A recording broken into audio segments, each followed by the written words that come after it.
The message appeared on Rachel Morgan's phone at exactly 7:47 in the evening, just as she was reviewing the final presentation slides for the Henderson account.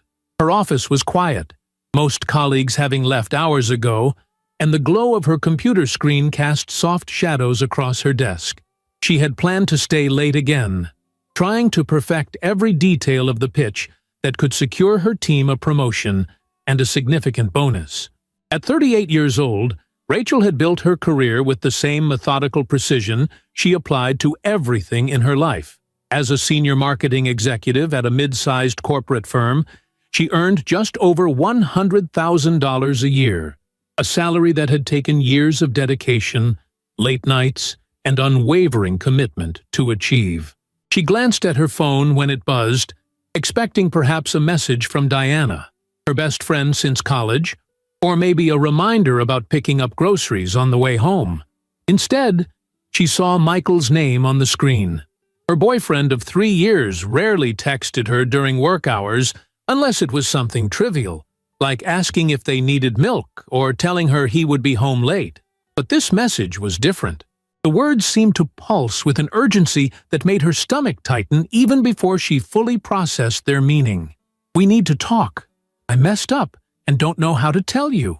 Rachel sat perfectly still, her fingers hovering over the keyboard where she had been typing just seconds before. The office air conditioning hummed in the background, a constant white noise she usually found comforting. Now it seemed too loud, too present. She read the message again, then a third time, as if repetition might change the words or reveal some hidden meaning that would make them less ominous. Her mind immediately began cycling through possibilities, each one worse than the last. Had he lost his job? Had he gotten into an accident? Had he done something that would upend the life they had been building together? She tried calling him immediately. The phone rang once, twice, 3 times, then went to voicemail. His voice on the recording sounded cheerful and casual, a stark contrast to the weight of the message he had just sent. She called again. Same result. Her hands were beginning to tremble slightly, a physical response she tried to suppress through sheer force of will.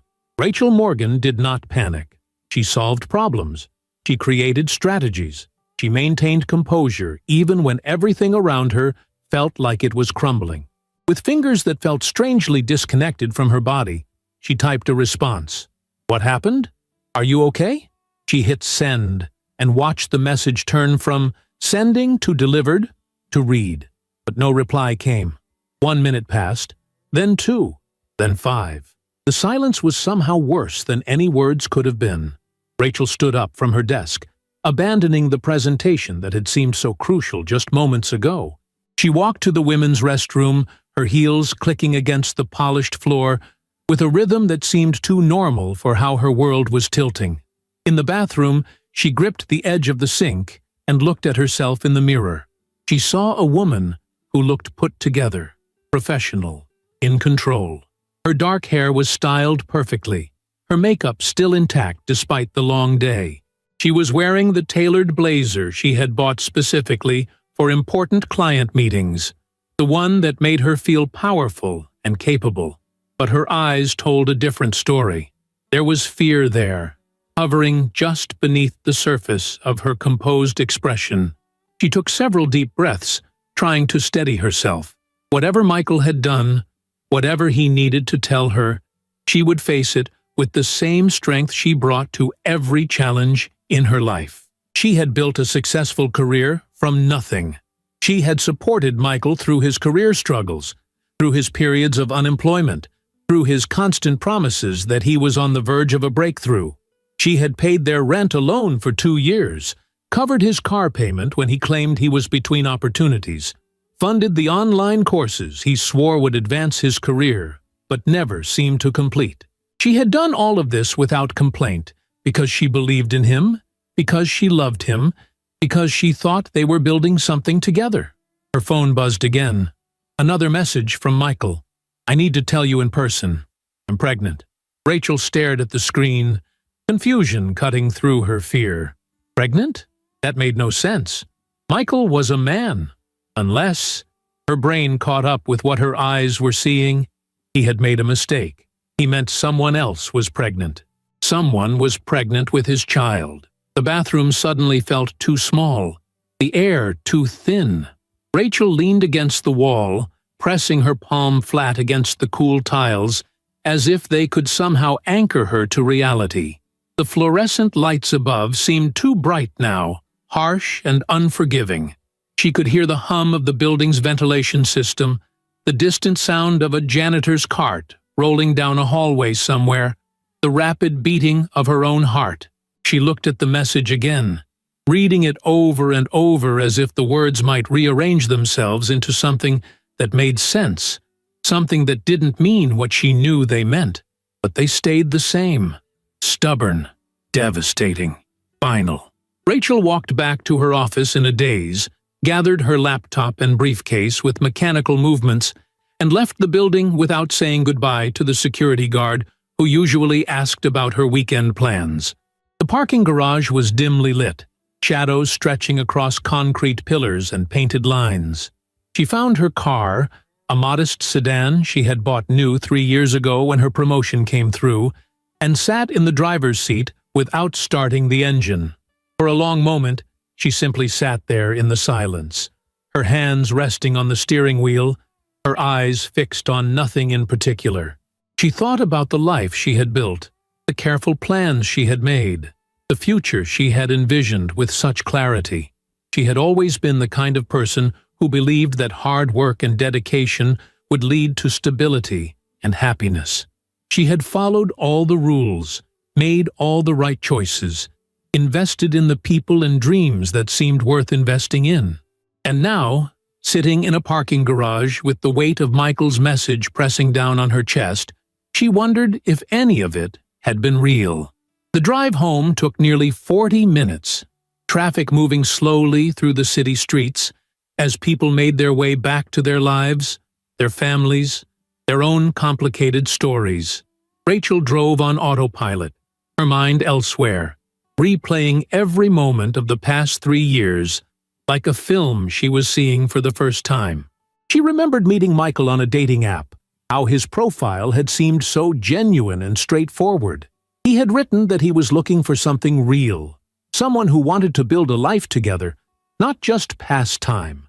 She had been drawn to his honesty, or what she thought was his honesty. Their first date had been at a small Italian restaurant, and he had made her laugh with stories about difficult clients at his job. He seemed ambitious, driven, someone who understood the value of hard work. In those early months, everything had felt right. Michael would surprise her with home-cooked meals after her long days at the office. He would listen with apparent interest when she talked about her projects and challenges at work. He seemed supportive, encouraging, genuinely invested in her success. When she mentioned wanting to move in together after a year of dating, he had been enthusiastic. They had found the apartment together, a 2-bedroom place in a safe neighborhood with good natural light and a small balcony. The rent was $1,800 a month, a significant amount, but Rachel's salary made it manageable. It was when they discussed splitting expenses that the first crack appeared, though Rachel had not recognized it as such at the time. Michael explained that his salary as a financial analyst was modest, and he was trying to save money for professional development courses that would help him advance. He said he wanted to contribute more in the future, once he had climbed higher in his career. Rachel, ever understanding and supportive, had offered to cover the full rent. He would handle half the utilities and buy groceries occasionally. It seemed like a reasonable arrangement, a temporary solution until he got on his feet. But temporary had stretched into 2 years. The promotion Michael kept promising never came. The professional development courses he enrolled in were never completed. There was always a reason, always an explanation. The course material was too theoretical. His boss didn't appreciate his contributions. The company culture was toxic. The economy was unstable. Rachel listened to each excuse and believed them because she wanted to believe them, because she had invested so much already, because walking away felt like admitting failure. Meanwhile, Rachel continued climbing her own career ladder. She led successful campaigns, brought in major clients, earned bonuses and recognition. And with each success, she poured more money into their shared life. When Michael wanted a newer car because his old one was unreliable, Rachel co-signed the loan and made the first 6 payments until he got caught up. When he expressed interest in an online digital marketing certification that cost $800, she transferred the money without hesitation. When he needed new clothes for job interviews, she took him shopping and paid for everything. Diana, her best friend, had started expressing concern about 6 months into the living arrangement. They were having coffee one Saturday morning at their favorite cafe, sunlight streaming through the windows, the smell of fresh pastries filling the air. Diana had stirred her latte slowly, choosing her words with care. "I'm just wondering," Diana had said, her tone casual but her eyes serious. "Does Michael ever talk about when he's going to start contributing more? You're basically supporting him entirely." Rachel had felt defensive immediately. "He's going through a rough patch. His field is competitive. He just needs time to find the right opportunity. It's been over a year, Rach." Diana had set down her cup and leaned forward slightly. "I'm not saying he's a bad guy. I'm just saying that a partner should be contributing, especially when you're working as hard as you are. He contributes in other ways," Rachel had insisted, though even as she said it, she was not entirely sure what those ways were. "He handles things around the apartment. He's supportive, emotionally." Diana had not pushed further, but the look in her eyes had said everything she was not saying out loud. Rachel had changed the subject, and they had not discussed Michael's financial contribution again. But the seed of doubt had been planted, even if Rachel was not ready to let it grow. Now, as Rachel pulled into the parking lot of their apartment building, that seed felt like it had bloomed into something dark and choking. She turned off the engine and sat in the car, watching the windows of their second-floor unit. The lights were on. Michael was home. He was waiting, and she was about to walk into a conversation that would change everything. She gathered her briefcase and laptop bag, locked the car, and walked toward the building entrance with steady steps. Each footfall felt heavy, deliberate. She climbed the stairs instead of taking the elevator, needing the extra time to prepare herself mentally. At their apartment door, she paused with her key in her hand, took one more deep breath, and unlocked it. Michael was sitting on their living room couch, hunched forward with his elbows on his knees, his hands clasped tightly together. He looked up when she entered, and she saw immediately that he had been crying. His eyes were red and swollen, his face pale.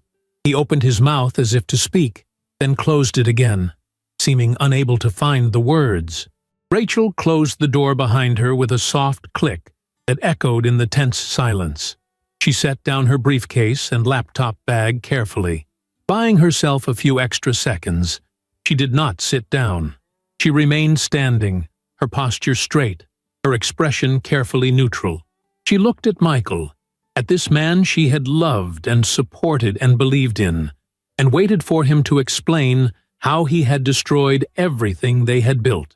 The silence stretched between them, thick and suffocating.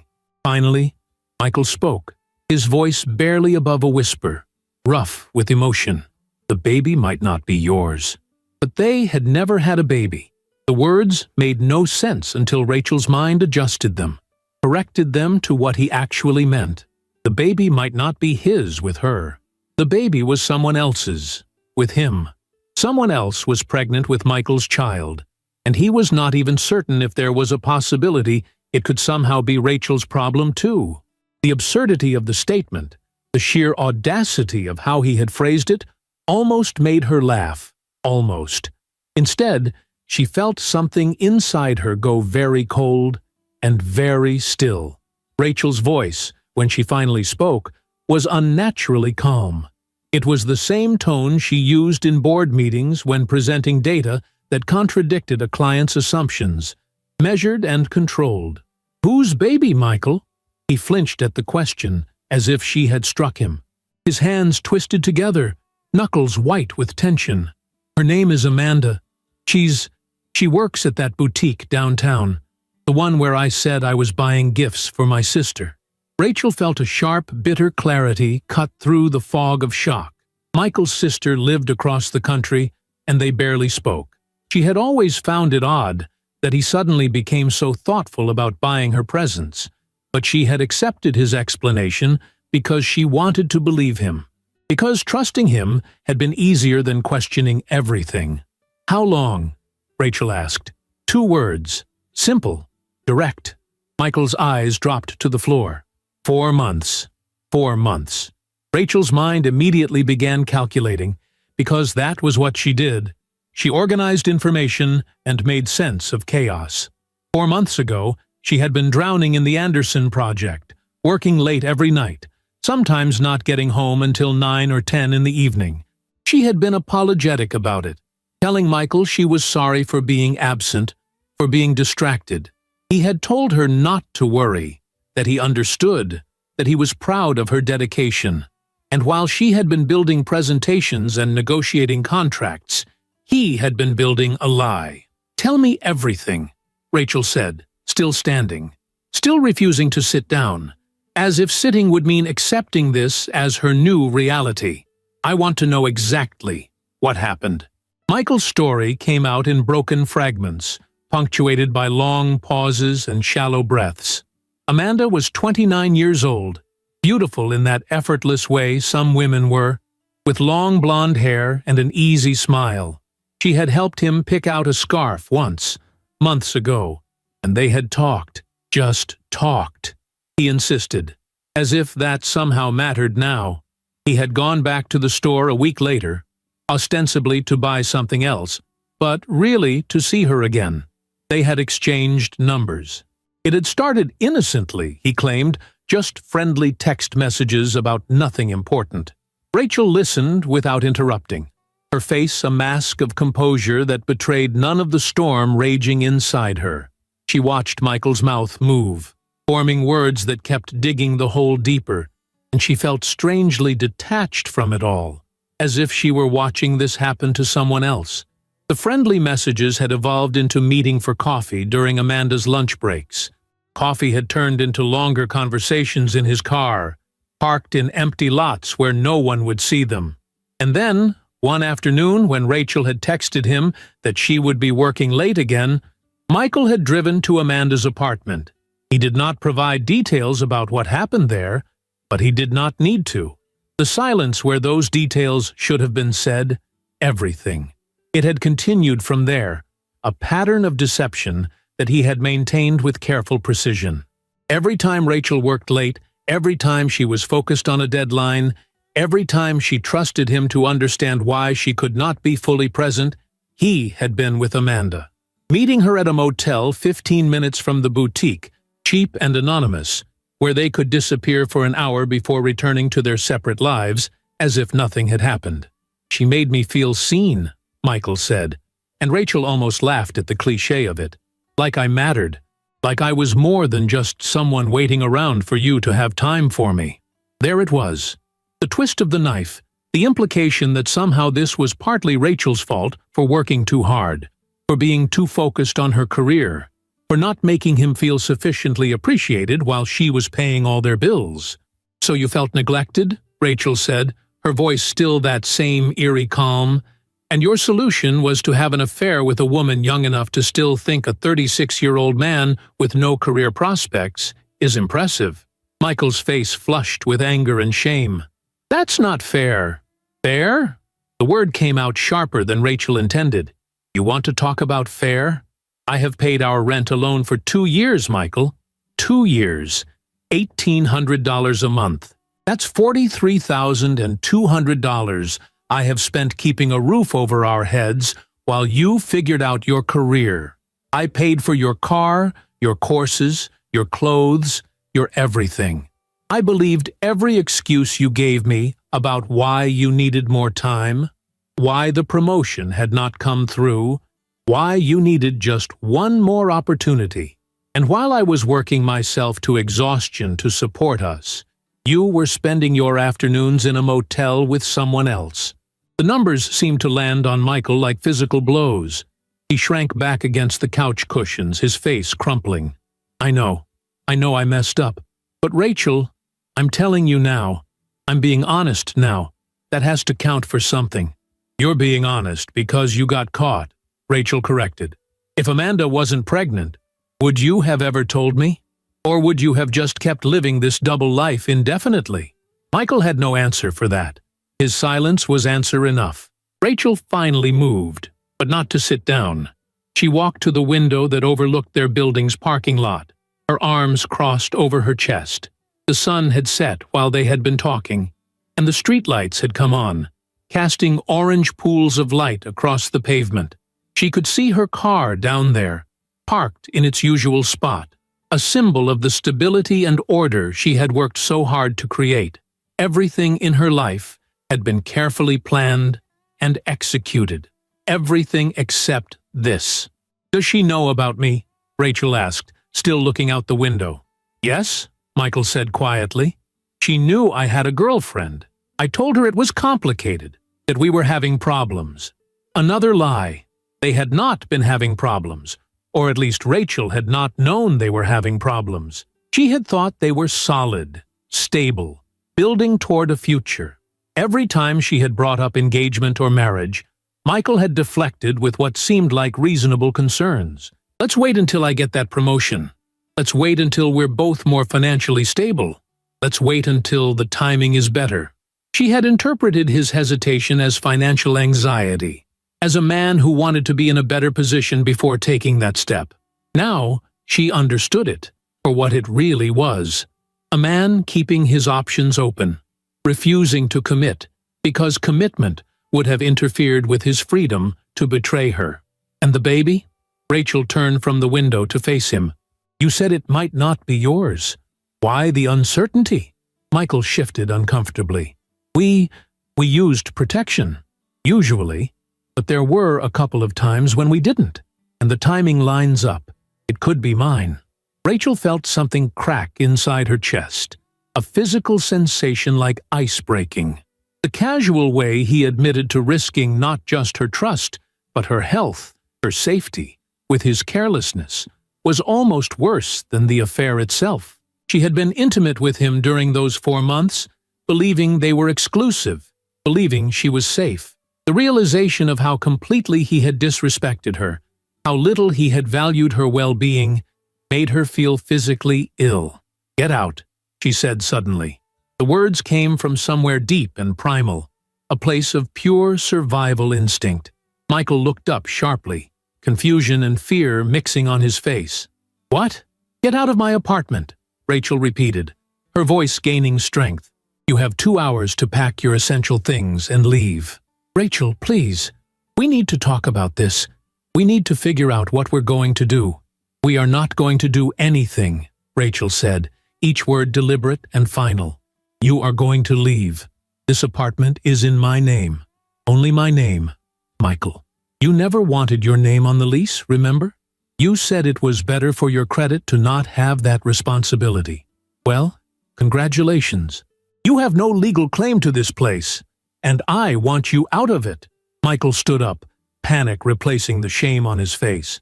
You can't just throw me out. Where am I supposed to go?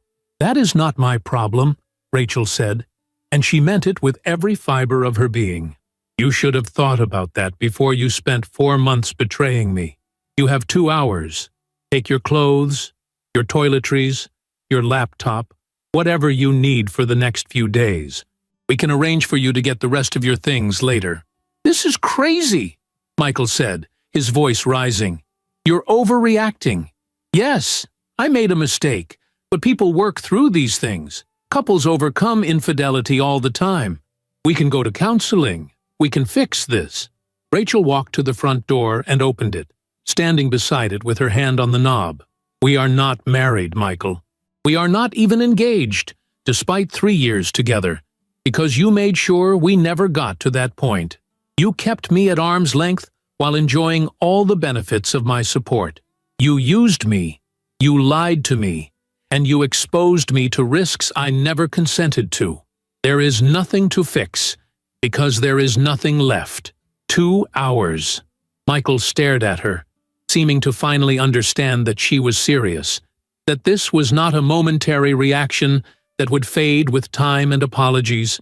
He looked around the apartment as if seeing it for the first time, perhaps realizing only now what he was losing. Then he walked past her into the bedroom, and Rachel heard drawers opening, the sound of a suitcase being pulled from the closet. She remained by the door, her hand still on the knob, her body rigid with the effort of maintaining her composure. She wanted to scream, to cry, to break something, but she did not. She stood there like a statue, watching the minutes tick by on the clock on the wall, counting down Michael's remaining time in her home and in her life. Diana. She needed to call Diana. Rachel pulled out her phone with trembling fingers and sent a quick text. Michael cheated. Pregnant. Kicking him out. Can I call you later? The response came within seconds. Oh my God. Yes. Call any time. I'm here. I love you. Those last 3 words made Rachel's eyes burn with unshed tears, but she blinked them back. Not yet. She could fall apart later. Right now, she needed to be strong, needed to see this through. Michael emerged from the bedroom 20 minutes later with a large suitcase and a duffel bag. His face was blotchy, his movements jerky with barely controlled emotion.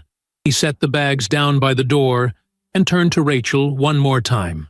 I'm sorry, he said, and for the first time, he sounded like he truly meant it. I know that doesn't change anything, but I am sorry. You deserved better. Yes, Rachel agreed simply. I did. Michael picked up his bags and walked out the door.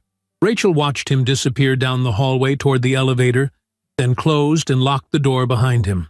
She turned the deadbolt, attached the chain lock, and, for good measure, pushed a chair under the door handle. It was dramatic and unnecessary, but it made her feel safer somehow, more secure in this space that was now entirely hers again. Only then, alone in the silent apartment with the door secured and Michael's presence finally erased, did Rachel allow herself to move. She walked to the bathroom, turned on the shower as hot as it would go, and stepped under the spray fully clothed. The water soaked through her expensive blazer, her silk blouse, her tailored pants, but she did not care. She stood there until the water ran cold, until her skin was pink and raw, until she felt like maybe she had washed away some small part of the contamination of Michael's betrayal. Later, wrapped in a robe with her wet hair plastered to her head, Rachel sat on the edge of her bed and finally called Diana. Her friend answered on the first ring. "Tell me everything," Diana said, and Rachel did. She talked for over an hour, her voice breaking occasionally, but never dissolving completely into the sobs that threatened. Diana listened without interruption, without saying, "I told you so," even though she had every right to. When Rachel finally finished, there was a long pause before Diana spoke. "I'm proud of you," Diana said softly. "For what?" Rachel asked, genuinely confused. "For wasting 3 years on someone who didn't value me?" "For recognizing your worth," Diana corrected. "For not accepting his excuses, or letting him manipulate you into thinking you should forgive this. You could have let him stay, could have tried to work through it, because you'd already invested so much time and money. But you didn't. You showed him the door immediately. That takes strength, Rach. Real strength." Rachel wanted to believe her, but in that moment, she did not feel strong. She felt broken and foolish and angry at herself for not seeing the signs earlier. But she appreciated Diana's words anyway, tucked them away to examine later when she might be ready to believe them. After they hung up, Rachel lay in bed staring at the ceiling, her mind replaying moments from the past 3 years, looking for clues she had missed. They were there, she realized now. So many of them. The nights Michael came home smelling unfamiliar, the times he was defensive when she asked simple questions about his day, the way he always kept his phone face down on tables and took calls in other rooms, the frequency with which he volunteered to run errands alone. She had ignored all of it, had trusted him despite the small voice in the back of her mind that kept trying to warn her. She thought about Amanda, this 29-year-old woman she had never met, who was now carrying Michael's child. Rachel felt no anger toward her, surprisingly. Amanda had probably believed Michael's lies about their relationship being on the rocks. She was likely another victim of his selfishness, though Rachel had no intention of reaching out to confirm that theory. This was not a situation that required female solidarity or understanding. It was a situation that required Rachel to protect herself and move forward. As she lay there in the darkness, Rachel made a decision. She would not let this destroy her. She would not let Michael's betrayal define her or diminish her sense of self-worth. Tomorrow, she would call a lawyer and make sure her legal position was secure. She would change the locks on the apartment. She would block Michael's number and remove him from her life as completely as possible. And then she would focus on rebuilding, on remembering who she was before Michael, on rediscovering the woman who had built a successful career through determination and intelligence. But tonight, just for tonight, she would allow herself to feel the pain. She pulled a pillow against her chest, and finally, let the tears come. Rachel woke up the next morning with swollen eyes and a headache that pulsed behind her temples like a drumbeat. The pillow beside her was damp from the tears she had cried through the night, and for a brief, merciful moment when she first opened her eyes, she forgot why she felt so terrible. Then memory crashed back like a wave, and the pain in her chest returned with renewed intensity. She lay still for several minutes, staring at the ceiling, listening to the sounds of the building coming to life around her. Someone's alarm clock buzzed through the thin walls. A dog barked somewhere below. Cars started in the parking lot as people began their Friday morning routines, heading off to jobs and responsibilities, living their normal lives while Rachel's world had tilted on its axis. She forced herself to sit up, then to stand, then to move through the automatic motions of getting ready for work. Shower, coffee, clothing selected with the same care as always, because appearing put together was half the battle of feeling put together. By the time she left the apartment at 7:15, she looked like the same Rachel Morgan who had left yesterday morning. Professional, composed, in control. Only her eyes, still slightly red despite concealer and eye drops, betrayed the truth. At the office, Rachel threw herself into work with an intensity that surprised even her colleagues who were accustomed to her dedication. She revised the Henderson presentation 3 times, perfecting every transition and statistic. She responded to 47 emails before lunch. She scheduled meetings, reviewed reports, and critiqued marketing materials with surgical precision. Work had always been her refuge, the one area of her life where effort directly correlated to results, where dedication was rewarded rather than exploited. Today, it was also her salvation, the only thing keeping her mind from spiraling into the chaos of what her personal life had become. Diana called during her lunch break. Rachel had texted her that morning to say she was going into the office, and Diana, being Diana, had immediately known that meant Rachel was burying herself in work to avoid feeling. "You don't have to pretend to be fine," Diana said gently when Rachel answered. "I'm not pretending," Rachel replied, stirring a salad she had no appetite for. "I'm surviving. There's a difference. Have you heard from him? He's blocked. On everything." Rachel had done it first thing that morning, before her coffee had even finished brewing. Blocked his number, his email, his social media. She had also called the apartment management and requested an immediate lock change, which they had agreed to complete by end of day for a small fee. Every action had been deliberate, strategic, creating distance and barriers between herself and Michael. "Good," Diana said firmly. "That's good. Have you thought about the legal side of things?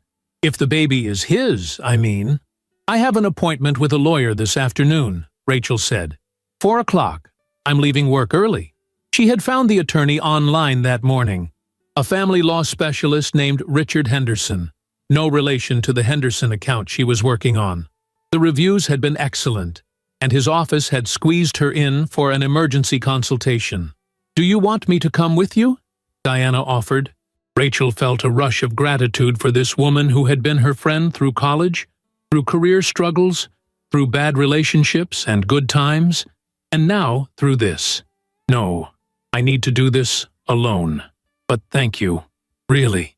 After lunch, Rachel returned to her desk and tried to focus on an email chain about budget allocations, but her mind kept wandering. She thought about the baby, about what it meant for Michael, about whether he would try to be involved or if he would run from that responsibility the way he had run from so many others. She thought about Amanda, barely older than some of Rachel's junior colleagues, now facing single motherhood with a man who had proven himself to be unreliable and dishonest. She thought about the money she had spent over 2 years, $43,000 in rent alone, not counting the car payments, the courses, the clothes, the countless small expenses she had covered without keeping track, because that was what you did for someone you loved. The anger, when it came, was clean and sharp. She had been used, systematically, deliberately used by someone who had seen her kindness and generosity and mistaken them for weakness or stupidity. Michael had taken her support and used it to fund his affair, had taken her trust and shattered it without remorse, had taken her time and wasted it on lies. The anger felt good, felt righteous and energizing in a way that grief did not. At 4 o'clock, Rachel left the office and drove to the lawyer's building downtown. Richard Henderson's office was on the 12th floor, decorated in dark wood and leather furniture that smelled expensive and reassuring. The lawyer himself was in his 50s, with gray hair and sharp eyes that seemed to catalog and assess everything they saw. Rachel explained the situation in clear, concise terms, presenting the facts the way she would present a case study to a client. 3 years together. Not married. Apartment in her name only. His affair. The pregnancy. Her desire to ensure she had no legal obligations to either Michael or his child. Henderson listened without interrupting, occasionally making notes on a yellow legal pad. When Rachel finished, he leaned back in his chair and nodded slowly. "Legally, your position is quite strong," he said. "You're not married, so there's no question of asset division or alimony. The apartment is solely in your name, which means he has no claim to it. As for the pregnancy, if the child is not biologically yours, you have absolutely zero legal obligation toward it or toward him in relation to it." Rachel felt a weight lift slightly. And if he tries to claim he has some right to stay in the apartment because he's lived there for 2 years? "He has no legal standing," Henderson said firmly. "He's essentially been a guest in your home. You can terminate that arrangement at any time, which you've already done. If he refuses to leave or tries to return, that's trespassing, and you can involve the police. What about the money I've spent supporting him? Can I try to recover any of that?" Henderson's expression became sympathetic. "That's more complicated. Unless you have written agreements stating those were loans rather than gifts, it would be very difficult to prove in court that he owes you repayment. The legal costs of pursuing it would likely exceed what you could recover, even if you won." Rachel had expected that answer, but it still stung. $43,000 in rent, plus thousands more in other expenses, gone. Not even the satisfaction of making him pay it back. Just gone. The cost of her misplaced trust. "However," Henderson continued, "I strongly recommend a paternity test as soon as possible. There are non-invasive prenatal tests available after about 10 weeks of pregnancy. They only require a blood sample from the mother and a cheek swab or blood sample from the potential father. If you want absolute certainty about whether this child is his, that's the way to get it." "Why would I care?" Rachel asked. "Even if it is his, it's not my problem."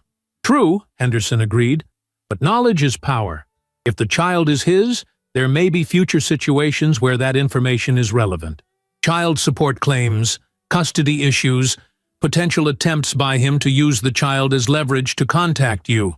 Better to have the facts established clearly now than to leave questions unanswered. Rachel considered this. Can I make him take the test? You can't personally, no.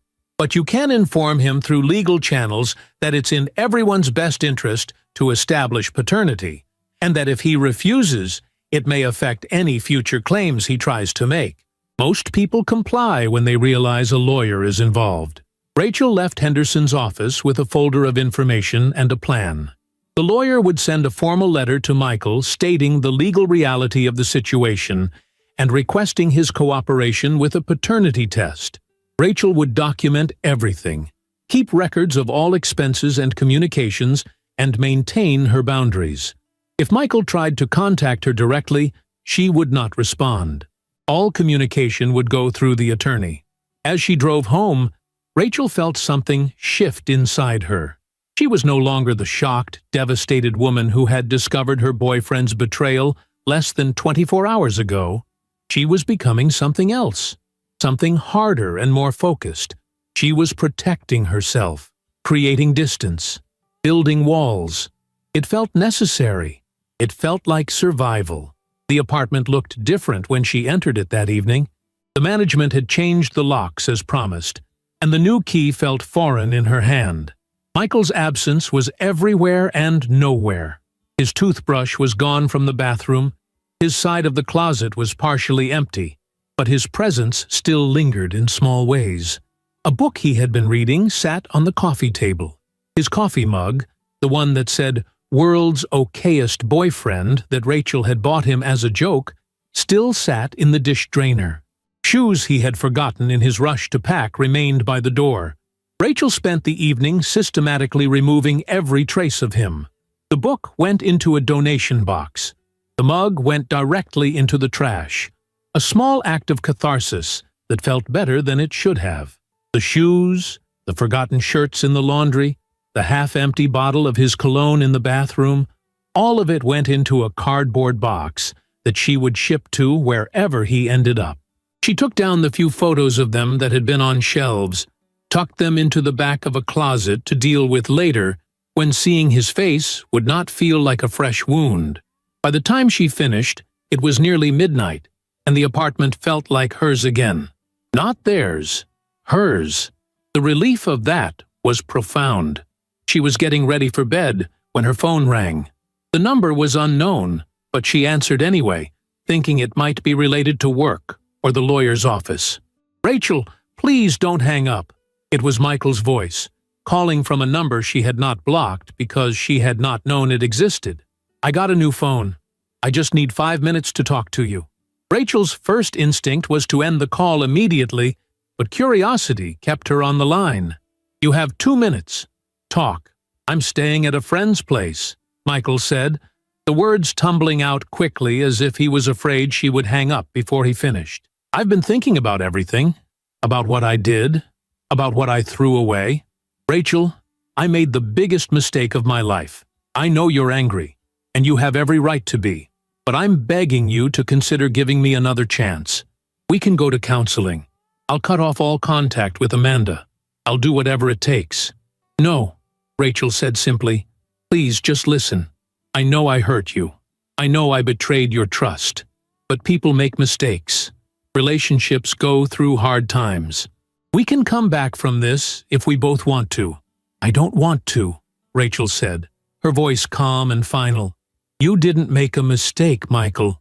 A mistake is forgetting to pay a bill or saying something thoughtless. What you did was make a series of deliberate choices over 4 months to betray me, while I supported you financially and emotionally. You used me. You lied to me.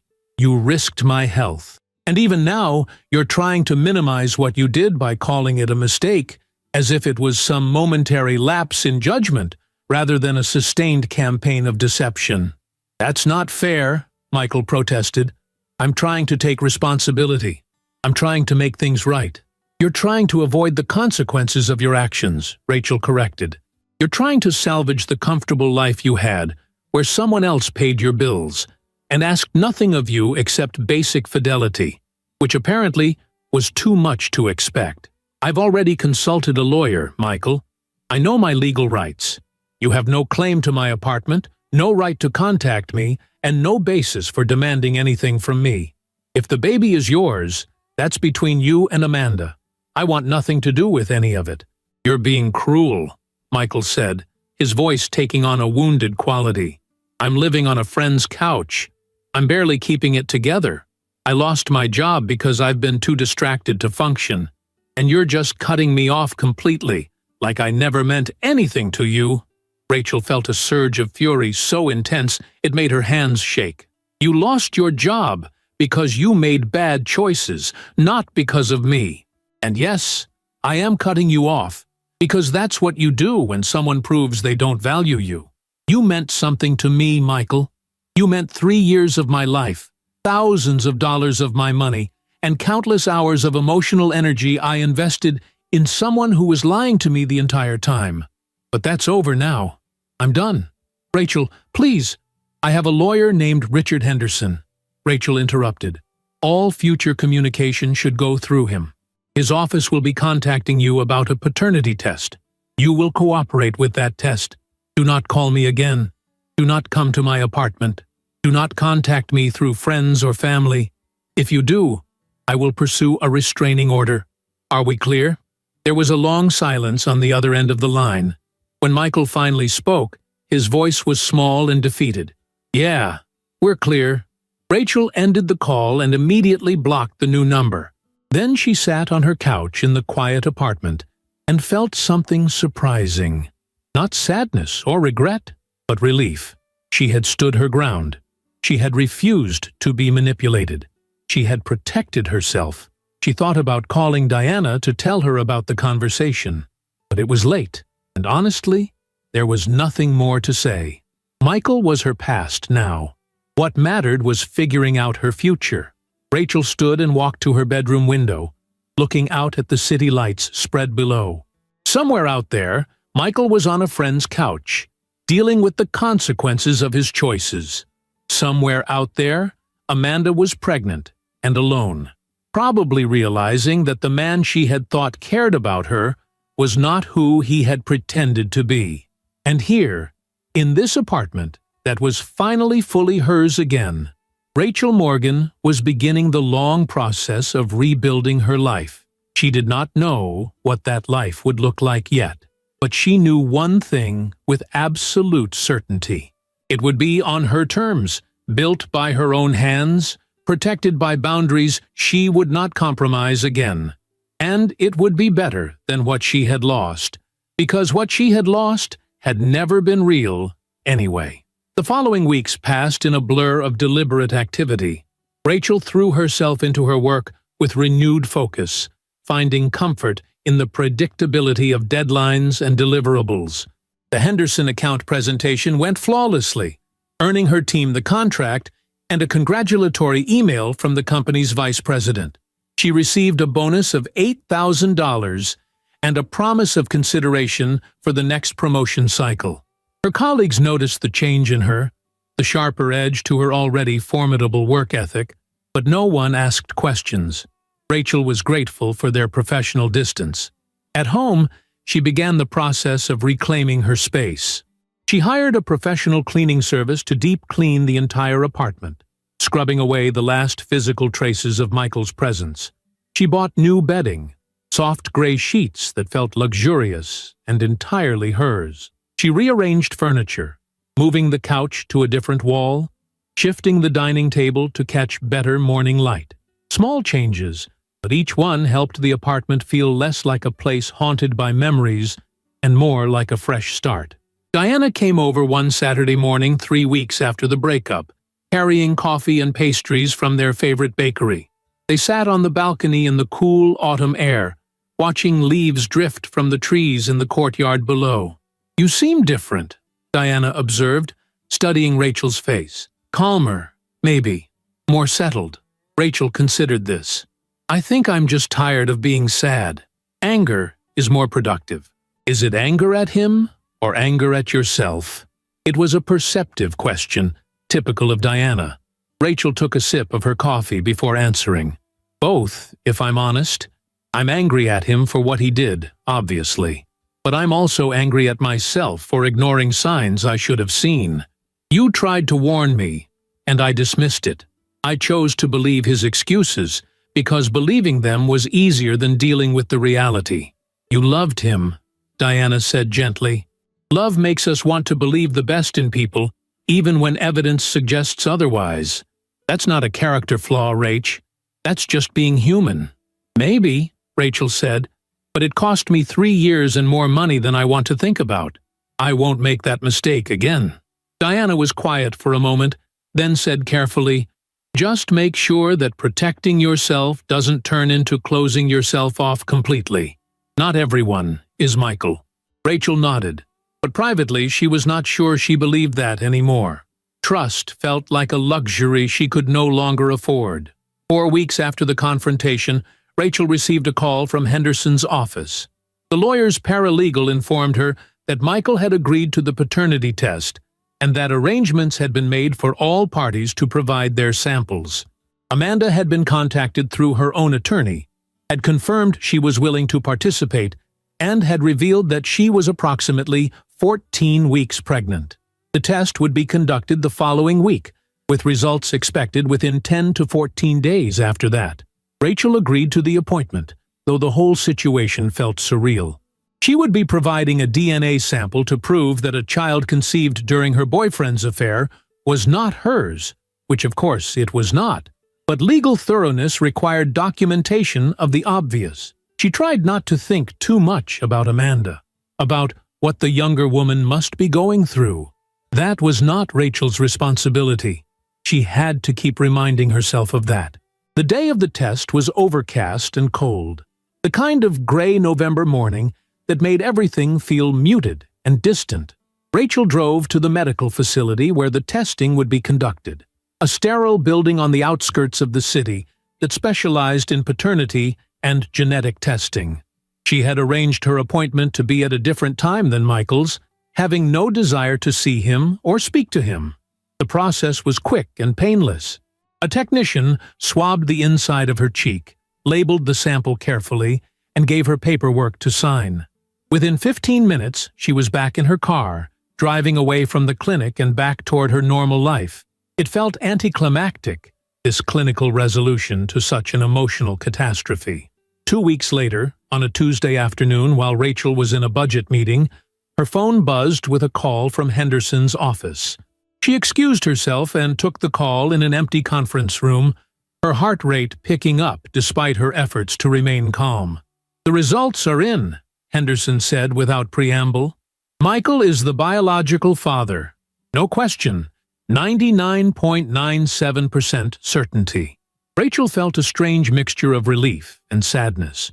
Relief that the ambiguity was resolved, that there would be no future questions or complications involving her. Sadness for the child who would grow up with Michael as a father, for Amanda who was now tied to him for life through this pregnancy, for the mess that would unfold as they navigated co-parenting and child support, and all the complicated logistics of raising a child conceived in deception. "Thank you for letting me know," Rachel said. "What happens now?" "Now, nothing, as far as you're concerned," Henderson said. "You have no legal connection to this situation. Michael will need to work out support arrangements with Amanda, but that's not your problem. I'll send you a final bill for my services, and unless something unexpected arises, you're free to move on with your life. Move on with your life." It sounded so simple when he said it like that. That evening, Rachel poured herself a glass of wine, something she had not done since the night she had cried herself to sleep after kicking Michael out. She sat on her balcony despite the cold, wrapped in a thick blanket, and allowed herself to feel the full weight of the past 6 weeks.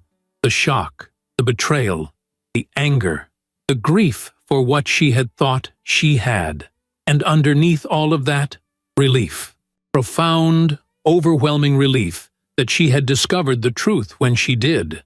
That she had not married Michael, had not had children with him, had not intertwined her life with his so completely that separating would have been a legal nightmare rather than a clean break. She thought about the baby, due sometime in late spring, a child who would never know how close they had come to having a stepmother who had been completely unaware of their existence.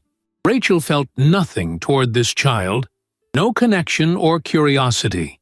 They were simply a consequence of Michael's choices, a responsibility he would have to face without her.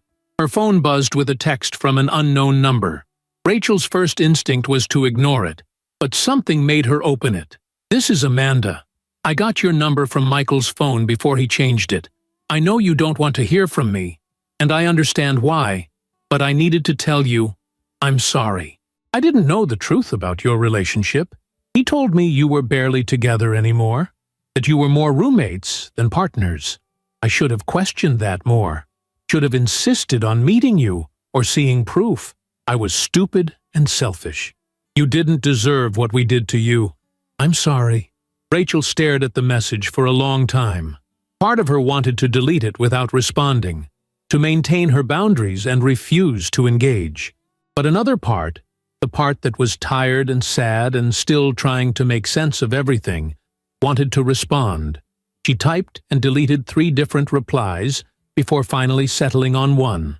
"I appreciate you reaching out. I don't hold you responsible for Michael's lies. He deceived both of us, just in different ways. I hope you have support during your pregnancy and that things work out for you and your child. But I can't have any ongoing contact with you. I need to move forward, and that means leaving this entire situation behind. I wish you well." She sent the message, then immediately blocked the number. It was not cruel, she told herself. It was self-preservation. Amanda's apology did not change anything, did not heal the wound or restore what had been broken. It was just words, well-intentioned perhaps, but ultimately meaningless in the face of what had happened. 3 days later, Rachel was leaving her office building when she saw Michael. He was standing near the parking garage entrance, hands shoved in his jacket pockets, looking thinner and more worn than she remembered. When he saw her, he straightened up, and Rachel felt her entire body go tense. "I'm not here to cause trouble," Michael said quickly, raising his hands as if in surrender. "I just needed to see you, to talk to you in person." "We have nothing to talk about," Rachel said, continuing toward her car. "And you were told not to contact me." I know. Michael fell into step beside her, though he kept a careful distance. "But I've been living with the consequences of what I did, and I needed you to know that I understand now. I understand what I threw away, how good I had it with you, how much you did for me. I took you for granted, and I'm sorry, truly, deeply sorry." Rachel stopped walking and turned to face him. In the fading afternoon light, she could see the toll the past weeks had taken on him. Dark circles under his eyes, stubble on his jaw, a defeated slump to his shoulders. She felt nothing. No sympathy, no satisfaction, nothing. He was just a man who had made terrible choices and was now living with them. "Are you looking for forgiveness?" Rachel asked. "Because I can't give you that. What you did wasn't just a mistake I can forgive and forget. It was a fundamental betrayal of everything I thought we had. You used me, Michael.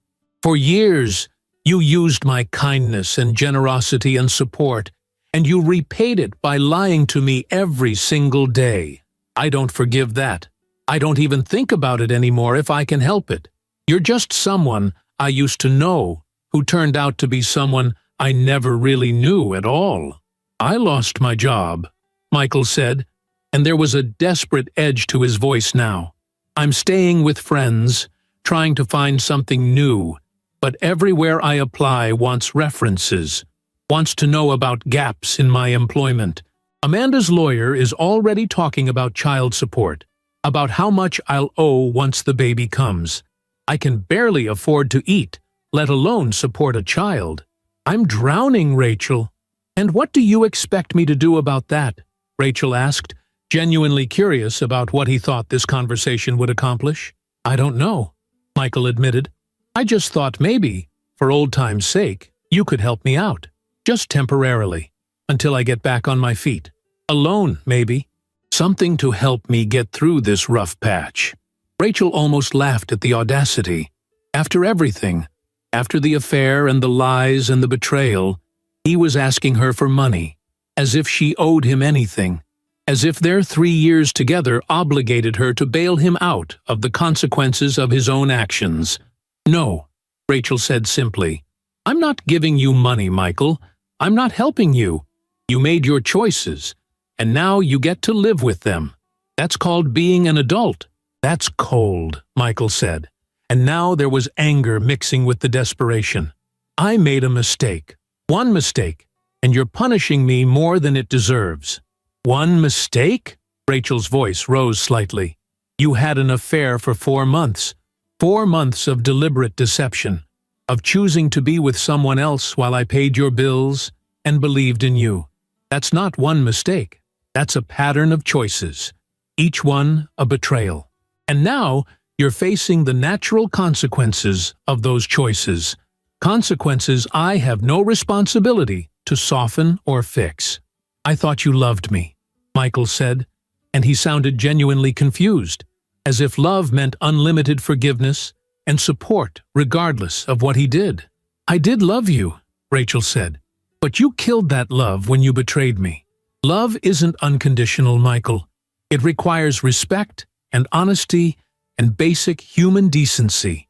You couldn't give me any of those things, so you don't get my love anymore. What you get is exactly what you earned, which is nothing." She turned and walked away from him, her heels clicking on the concrete with steady, purposeful strides. Michael called after her, his voice carrying across the parking garage, but she did not turn around, did not acknowledge him. She got into her car, locked the doors, and drove away without looking back. Her hands were shaking on the steering wheel, and she had to pull over 2 blocks away to catch her breath. The encounter had rattled her more than she wanted to admit, had brought back the anger and hurt she had been working so hard to process and move past. But underneath the turmoil, she felt something else too. Strength. She had faced him, had refused to be manipulated or guilted into helping him, had held her boundaries firm. That meant something. When she got home, she called Diana. "He showed up at my office," Rachel said without preamble. "Asked me for money." "Are you serious?" Diana's voice was sharp with outrage. "What did you tell him?" "I told him no. I told him he has to live with the consequences of his choices. And then I left." "Good," Diana said fiercely. "Good for you, Rach. That took strength." "It didn't feel like strength," Rachel admitted. "It felt like I was barely holding myself together." "That's what strength looks like sometimes," Diana said. "It's not about feeling powerful. It's about doing the right thing even when you're shaking inside. You did that today." After they hung up, Rachel made herself dinner, something simple and comforting. She ate at her dining table, looking around at her apartment, her space, her refuge. She had built this life through her own hard work.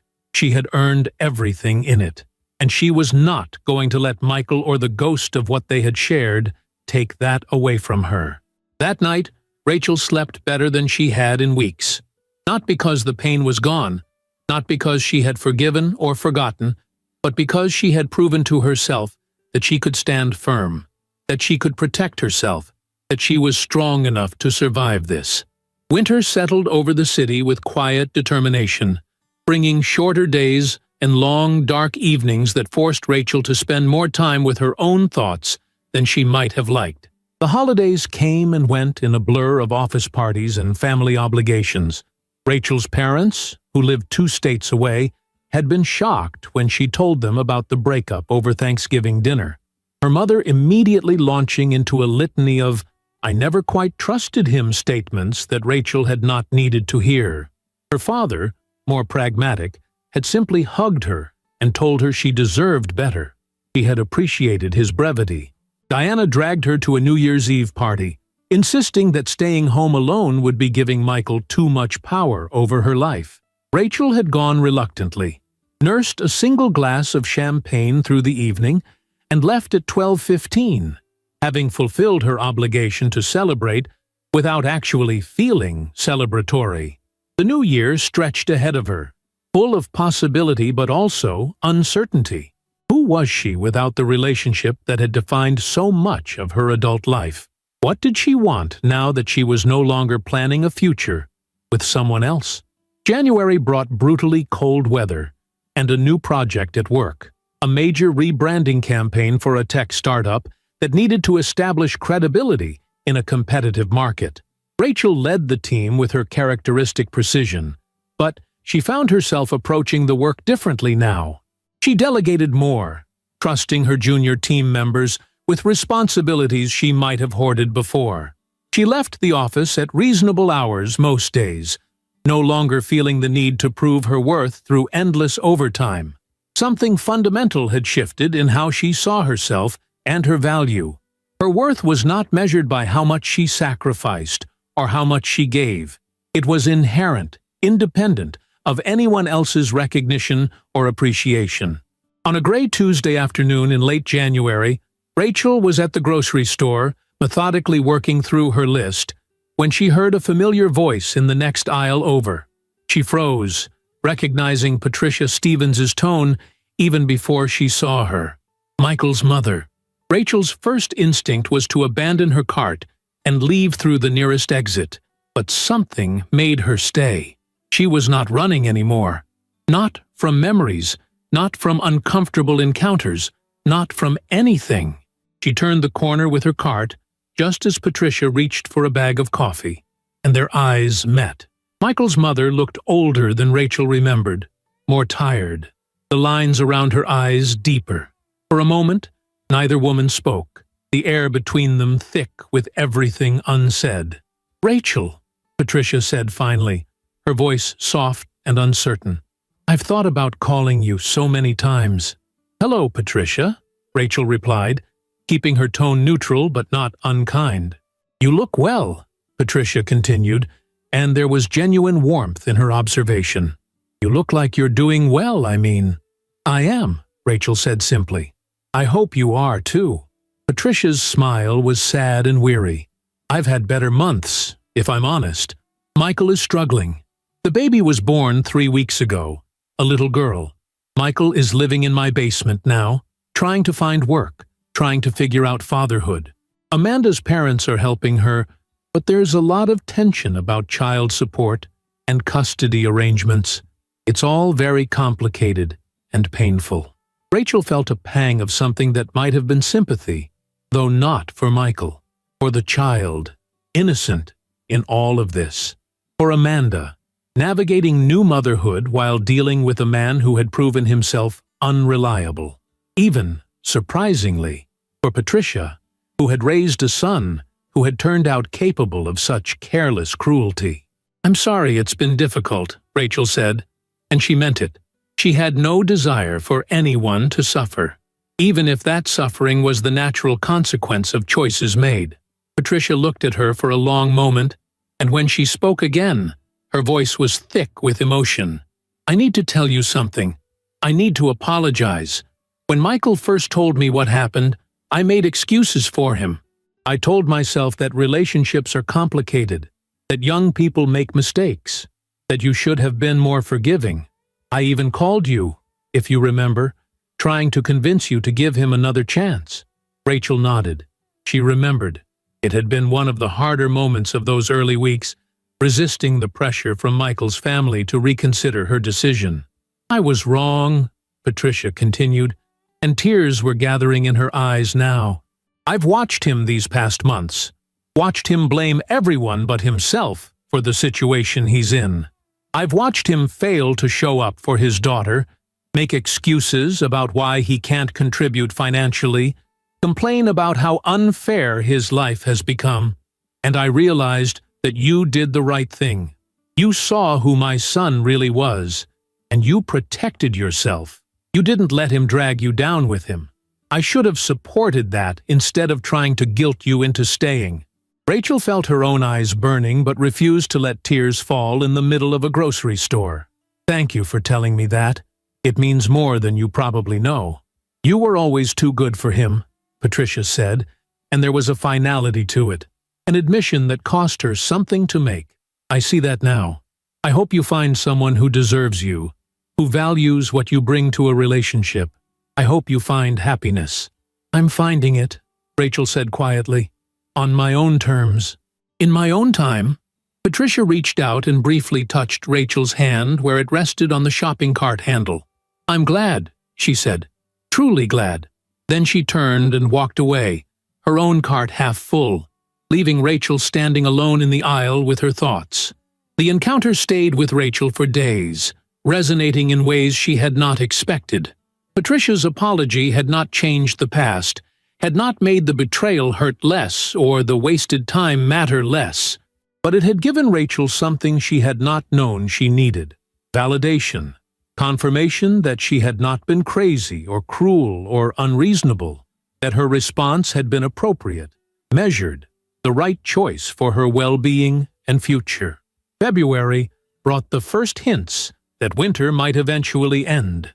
Days grew incrementally longer. The brutal cold softened into merely unpleasant chill. Rachel's team won the tech startup account, a major victory that came with promotions for 2 of her junior colleagues and another bonus for Rachel herself. She celebrated with her team at a nice restaurant, enjoying their enthusiasm and youth without feeling the need to be the center of attention.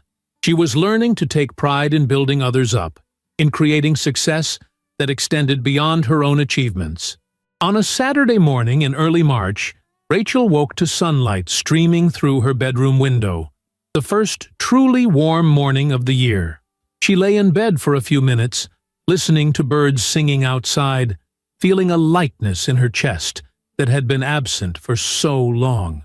She could not remember the last time she had woken up without immediately feeling the weight of grief or anger or regret. Today, she just felt peaceful. She got up and made coffee, then carried her mug onto the balcony. The courtyard below was beginning to show signs of spring, small green shoots pushing through the earth where nothing had grown for months.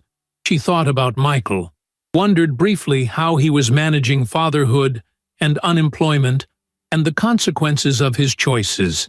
But the thought was fleeting, clinical, no longer attached to any deep emotion. He was just someone she used to know, part of a chapter of her life that had closed. Her phone buzzed with a text from Diana. "Farmer's market this morning? Beautiful day for it." Rachel smiled and typed back, "Be ready in 30. She dressed in jeans and a light sweater, pulled her hair into a ponytail, and felt younger than she had in years, not because she was trying to recapture something lost, but because she was finally free of the weight she had been carrying, the weight of trying to fix someone who did not want to be fixed, of investing in someone who saw her as a resource rather than a partner, of believing that love meant sacrifice rather than mutual support. The farmer's market was crowded with people celebrating the arrival of spring, families with children, couples walking hand in hand, elderly folks examining produce with the seriousness of professional critics. Rachel and Diana wandered through the stalls, buying fresh bread and local honey and flowers that smelled like hope. "You seem different today," Diana observed as they stopped at a booth selling handmade jewelry. "Lighter, somehow." "I feel lighter," Rachel admitted. "I think I finally let it all go. The anger, the resentment, the feeling that I wasted 3 years. It wasn't waste. It was learning. I learned what I will and won't accept. I learned the difference between love and enabling. I learned that my worth isn't measured by how much I give to someone who doesn't appreciate it." Diana linked her arm through Rachel's and squeezed gently. "I'm proud of you. I know I've said it before, but I need you to really hear it. You handled this with so much grace and strength. You didn't let it break you." "I almost did," Rachel said honestly. "There were nights I wanted to call him, to say we could work it out, just to stop feeling so alone. But I didn't, and I'm glad I didn't." Later, they continued walking, and as they did, a man around Rachel's age, maybe a year or 2 older, accidentally bumped into her as he was turning away from a vegetable stand, his arms full of bags. "I'm so sorry," he said immediately, steadying himself. "I wasn't watching where I was going." "It's fine," Rachel assured him, smiling. "No harm done." He smiled back, a warm, genuine smile that reached his eyes. "I'm Marcus. and I'm apparently terrible at navigating crowded markets." "Rachel," she replied, "and I've seen worse navigation skills. Trust me." They chatted for a few minutes. Easy conversation about the market, the weather, the city. Diana had diplomatically moved a few steps away, pretending to be very interested in a display of artisanal soaps. When Marcus asked if Rachel would like to get coffee sometime, she found herself saying yes without hesitation or fear. It did not mean anything profound. It was just coffee, just possibility. But it felt good to be open to it, to not automatically close herself off because of what had happened before. Marcus exchanged numbers with her, promised to text later that week, and walked away with his bags of vegetables and a slightly dopey smile that made Diana laugh once he was out of earshot. "Well," Diana said, "that was unexpected." "It was just coffee," Rachel said, but she was smiling too. "It's always just coffee," Diana teased, "until it's not." They spent the rest of the morning at the market, then got lunch at a small cafe with outdoor seating where they could enjoy the unseasonably warm weather.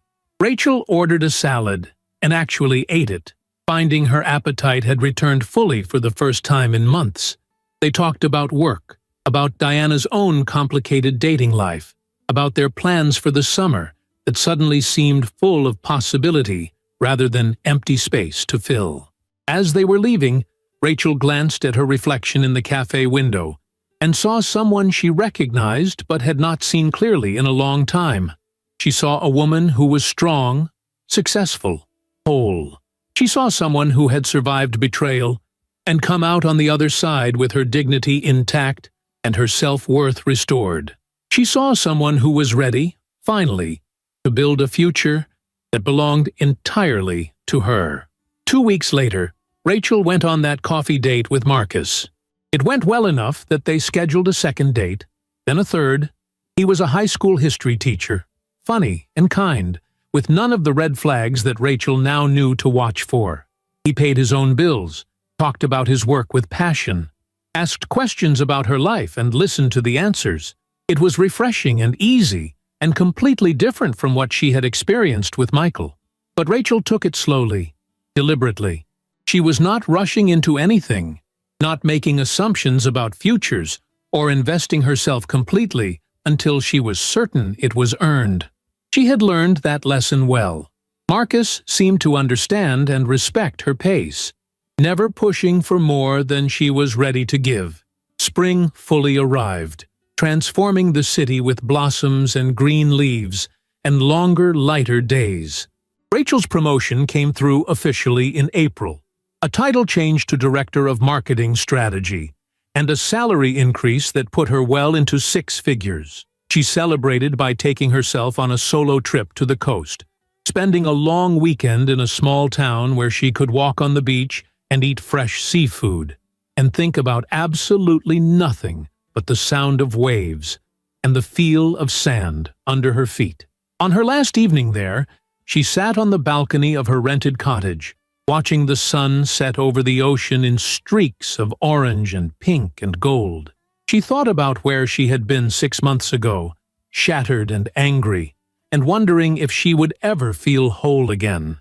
She thought about the version of herself who had tolerated being undervalued and used because she had confused love with sacrifice.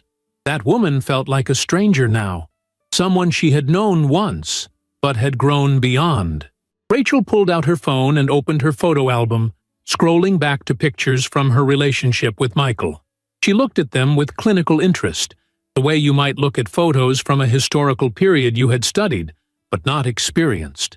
There she was, smiling next to Michael at a restaurant, at a park, in her apartment.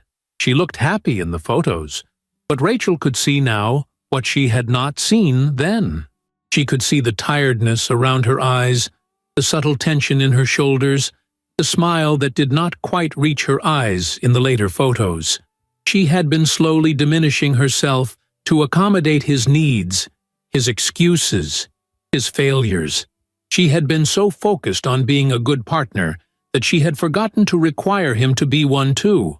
She deleted the photos, every single one, watching them disappear with a sense of finality that felt right. Then she opened her camera and took a selfie. The sun set behind her, her hair blown by the ocean breeze, her smile genuine and free. This was who she was now. This was the woman she had fought to become. When Rachel returned home, she found a letter in her mailbox, forwarded from Henderson's office. Inside was a single page, handwritten in Michael's messy scrawl. She almost threw it away without reading it, but curiosity won out. The letter was not an apology. Not exactly. It was more of a rambling acknowledgement of his situation, of how hard things were with the baby, with Amanda, with his mother's disappointment in him. He mentioned, almost as an afterthought, that he had finally found a job, something entry-level at an accounting firm, barely enough to cover his child support obligations. He said he understood now what he had lost, what Rachel had meant to him, but that he did not expect her to care or respond. He just wanted her to know that she had been right about everything, and he was sorry it had taken him so long to see it. Rachel read the letter once, then folded it carefully and placed it in the back of a drawer where she kept other documents from that period of her life. The paternity test results, the final bill from Henderson's office, a few cards and mementos she had not yet decided whether to keep or discard. The letter would go there too, part of the archive of a difficult time that she had survived. She did not respond to the letter. Michael did not need or deserve her response. He needed to live with his choices, to grow up finally, to become the man he should have been all along. That was not her responsibility or her concern. Summer arrived in full force, bringing heat and humidity and long evenings when Rachel would sit on her balcony with a book or a glass of wine, feeling perfectly content in her own company. Marcus was still in the picture, their relationship progressing slowly but steadily toward something that felt solid and real.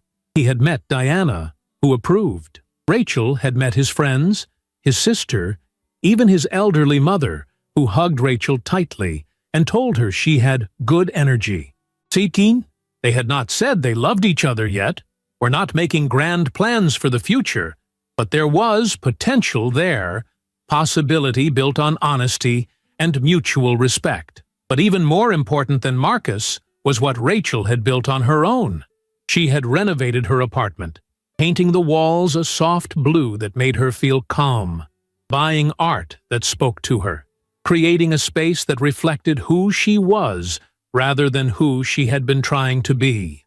She had reconnected with old friends she had neglected during her relationship with Michael, had started a book club with colleagues, had taken up running again in the early mornings when the air was cool and the city was just waking up. On a Saturday in late July, Rachel was getting ready for a work event, a cocktail party to celebrate the firm's 20th anniversary. She put on a white dress she had bought specifically for the occasion, simple but elegant, and looked at herself in the mirror. She saw a woman who had rebuilt herself from the ground up, who had learned that strength was not about never falling, but about getting back up with dignity and determination. She saw someone who knew her worth and would not settle for less than she deserved ever again. Her phone chimed with a text from Marcus. "You're going to be the most beautiful woman there tonight. Can't wait to see you." Rachel smiled and typed back, "See you soon." As she grabbed her keys and purse, she took one last look around her apartment. Sunlight streamed through the windows, illuminating the space she had made entirely her own. She thought about Michael briefly, wondered if he was happy, hoped for his daughter's sake that he was learning to be a better man. But the thought carried no weight, no lingering pain. He was just part of her story, not the defining chapter, not the ending. Rachel closed and locked her apartment door behind her, the new key turning smoothly in the new lock. She walked down the stairs with confident steps, got into her car, and drove toward the future she was building one deliberate choice at a time. The sun was setting, painting the sky in shades of gold and pink, and Rachel felt something she had not felt in a very long time. She felt free. She felt whole. She felt exactly like herself, neither diminished by what she had lost, nor defined by who she had loved. She was simply Rachel Morgan, 38 years old, successful and strong, and finally, completely at peace with the woman she had become. And as she drove through the city toward whatever came next, she understood with absolute clarity that the best revenge was not making Michael suffer. It was not even making him regret what he had thrown away. The best revenge was living well, building a life so full and rich and satisfying that he became nothing more than a footnote, a cautionary tale, a lesson learned on the way to becoming someone who understood her own value. She had lost 3 years. Yes, she had lost money and time and the future she had imagined, but she had gained something infinitely more valuable. She had gained herself back. And that, Rachel knew with bone-deep certainty, was worth more than any relationship built on lies ever could have been. The city stretched out before her, full of possibility and promise, and Rachel Morgan drove toward it with a smile on her face and peace in her heart, ready for whatever came next. If you enjoyed the story, leave a like and subscribe to the channel. And drop a comment below. What city are you watching from? And if your heart tells you to, feel free to leave me a tip on Buy Me a Coffee. Just check the first pinned comment. Thanks for keeping me company and for the coffee, and I'll see you in the next story.